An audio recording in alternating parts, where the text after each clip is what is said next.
नमस्कार दोस्तों, मैं आ चुका हूँ और एक नए वीडियो के साथ। अगर आज का वीडियो अच्छा लगे तो कृपया करके लाइक और सब्सक्राइब करना ना भूलें। तो चलिए शुरू करते हैं। शिमला के बारे में तो हम सब जानते हैं। वहाँ की खूबसूरती और पहाड़ सभी को बहुत भाते हैं। साल के अंत में जब निहारिका के पापा ने बताया कि वे छुट्टियों में शिमला जा रहे हैं तो निहारिका बहुत ज़्यादा उत्साहित हो गई। अगले ही दिन निहारिका और उसका परिवार शिमला के लिए निकल पड़ा। उन्होंने वहाँ 2 दिन बहुत आनंद से बिताए। तीसरे दिन निहारिका के माता पिता ने निर्णय लिया कि वे शिमला के पास ही स्थित एक बेहद सुंदर और प्रसिद्ध जिला सोलन भी देखने जाएंगे। उसी शाम निहारिका और उसके माता पिता सोलन जाने वाली एक लोकल ट्रेन में चढ़ गए। शुरुआत में निहारिका बहुत खुश थी, लेकिन धीरे धीरे 2 घंटे का सफ़र बहुत लंबा और उबाऊ होने लगा। वह उबने लगी और चिड़चिड़ी होने लगी। उसकी हरकतों से परेशान होकर परिवार ने उसे पीछे की सीट पर बैठा दिया। खुद को शांत करने के लिए निहारिका खिड़की से बाहर देखने लगी। तभी अचानक उसे एक महसूस हुआ कि उसके पास कोई बैठा है।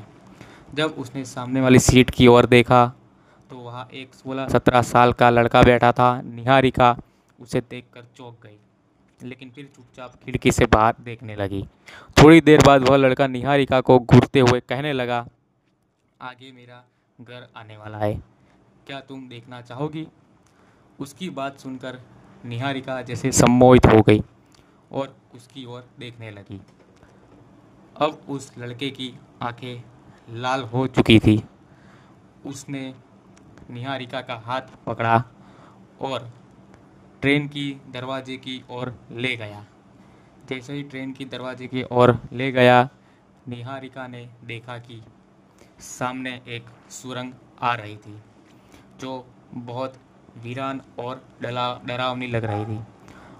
वह लड़का बोला, यह है सुरंग नंबर 33। यही मेरा घर है और मेरी माँ मेरा इंतज़ार कर रही है। यह सुनते ही निहारिका को जोर से झटका लगा और वह लड़का वहाँ से अचानक गायब हो गया।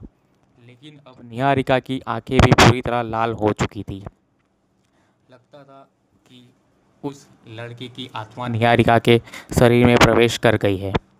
जैसे ही ट्रेन उस सुरंग में घुसी, निहारिका की हालत और बिगड़ने लगी। उसके मुंह से खून बहने लगा और उसका शरीर नीला पड़ गया। वह ट्रेन से कूदने ही वाली थी कि तभी टीसी मतलब टिकट चेकर आ गया और उसने निहारिका को अंदर खींच लिया। अंदर आते ही निहारिका ज़ोर ज़ोर से चिल्लाने लगी। उसकी आवाज़ सुनकर उसके माता पिता भी वहाँ पहुँच गए। किसी ने उसकी आंखें बंद कर दी और माथे पर पानी डालने लगा। जैसे ही ट्रेन सुरंग पार की, निहारिका से पूछा गया तो अचानक उसके मुंह से जोर से धुआं निकला और सीधा दरवाजे के बाहर चला गया। जब निहारिका ने अपने माता पिता को उस लड़के के बारे में बताया तो उन्होंने कहा कि उन्हें तो ट्रेन में या कि उनके डिब्बे में कोई लड़का नहीं दिखा।